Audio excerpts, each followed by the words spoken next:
Hello mga be at Encantadix! Pinapanood nyo rin ba ang Encantadia Chronicles Sangre? Nako, gigil na rin ba kayo sa patayan after patayan? At ayan ba ang inaasahan ninyong storyline after ng 2026? 2016 na Encantadia?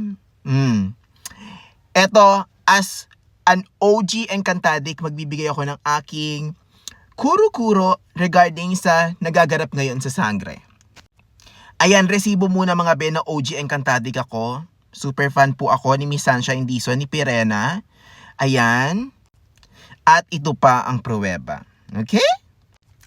Una sa lahat mga be, I still trust the creatives of Encantadia, the writers, na yung mga ginagawa nila ngayon sa story ng mga pagkamatay and everything, and may kabilisan talaga na facing ng mga pangyayari is may dahilan, and in the near future, as the story unfolds, masasagot yung mga katanungan natin.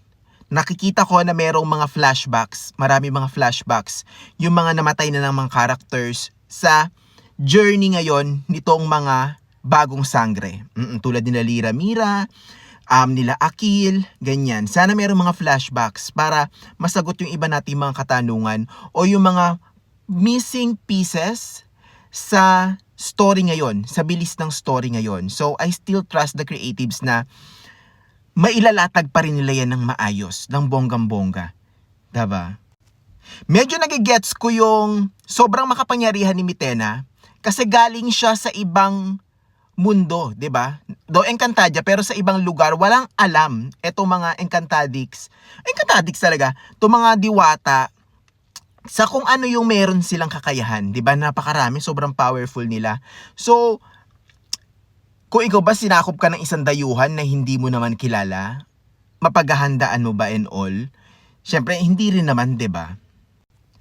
Tapos, yung mga patayan, parang pinepeg ng Encantadia ang Game of Thrones. Yun yung nararamdaman ko Ituring natin na first season yung 2016. Kadugtong itong 2025 na second season. Sa Game of Thrones, minahal mo ng bonggang-bongga yung character. And then dun sa next season pala, bigla siyang mamamatay. As in, Teggy Bells. O kaya dun sa isang episode na yun, eto yung niruroot mo na character, ay na Teggy Bells sa pagkutan ng ulo. Ganun. May part 2 ito mga be. Last realization for this video, sa tingin ko, magkakaroon ng cinematic universe ang Encantadia. Kaya ang daming ni-introduce ng mga bagong characters.